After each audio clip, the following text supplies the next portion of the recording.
Hello ದೋಸ್ತೆ. ಹೇಳಿ ದೋಸ್ತ ಏನಾತೆ? ಎಲ್ಲದೀಪ ಬಾಡ್ಯಾನ ಮಗನ ಮನ್ಯಾಗದೇನ್ಲಿ? ಮನ್ಯಾಗದಿ. ಒಂದು ಖುಷಿ ಸುದ್ದಿ ಐತ್ಲೇ ದೋಸ್ತೆ. ಏನ್ಲಿಪ್ಪ ಅಂತದ? ನಾನು ಹೆಂಡತಿ 4 ದಿನ ತೋರ್ ಮನಿಗ್ ಹೋಗ್ಯಾಳಪ್ಪ. ಅದಕ್ಕೆ ಮನಿಗ್ ಬರ್ತೀಯನ್ ನೋಡ್ಲೇ ದೋಸ್ತೆ. ಅಂತ ಹುಡುಗ ಅಲ್ಲಿಪ್ಪ. ನಾನು ಏನ್ ಮಾತಾಡತ್ತೀನಿ ನೀನು? ಲೇ ಬಾಡ್ಯಾನ ಮಗನ, ನಾನು ಅಂತವಲ್ಲ. ಮನ್ಯಾಗ ಪಾರ್ಟಿ ಮಾಡೋಣಂತ ಮನ್ಯಾಗ ಯಾರು ಇಲ್ಲ. ಓ ಪಾರ್ಟಿ ಮಾಡೋಣ?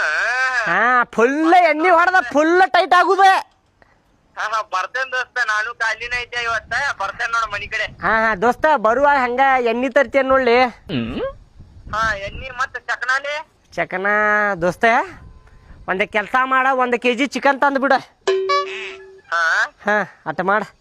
ಆಯ್ತು. ಅದಲ್ಲೇ ಫೋನ್ ಪೇ ಹಾಕ್ಲೆ ನಾನು ರೊಕ್ಕ. ಹಲೋ, ನೀವು ಕರೆ ಮಾಡುತ್ತಿರುವ ಚಂದಾದಾರರ ಕಡೆ ರೊಕ್ಕ ಇಲ್ಲ. ಟಿವ್ ಟು ಟು ಟು. ಫುಲ್ ಜೋರ ಪಾಲ್ಟಿ ಇವತ್ತ. ಬಡಿಸಿ ಮಗ ಎಣ್ಣೆ ತಗೊಂಬ, ಚಿಕನ್ ತಗೊಂಬ ಅಂತೇಳಿ ಫೋನ್ದಾಗ ಹೇಳಿದ.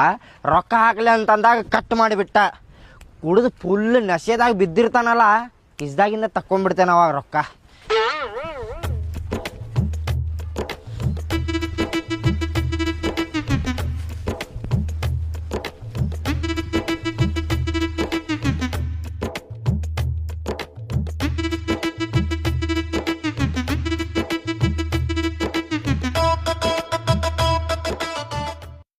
ನಾಲ್ಕು ದಿನ ಫುಲ್ ಜೋರೇನ ದೋಸ್ತ, ವೈನಿ ಮನೆ ಆಗಿಲ್ಲ ಅಂತೇಳಿ ಫುಲ್ ಜೋರ್ ನೋಡಿ. 4 ದಿನ ಕುಡ್ದ ಕುಡಿತೇನೆ ಮುಕ್ಕಳರಂಗ್ ಕುಡಿತೇನೆ ನೋಡಪ್ಪ.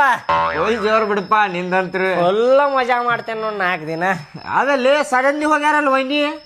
ಅದ ಬಾಳ ದಿನ ಆತ, ಅವ್ರ ತವ್ರ ಮನಿಗ್ ಹೋಗಿರ್ಕಿಲ್ಪ ಆಕಿ. 4 ದಿನ ಹೋಗ್ ಬರ್ತೇನ್ರಿ ಅಂತ ಹೇಳಿದ್ಲ. ಆಯ್ತು ಹೋಗ್ಬಾ ಅಂತ ಕಳ್ಸಿದೆ ಆಕಿಗೆ. ನಿನಗೂ ಚಲೋ ಆತ. ಅದಕ್ಕ ಮನಿಗೆ ಕರ್ಸಿ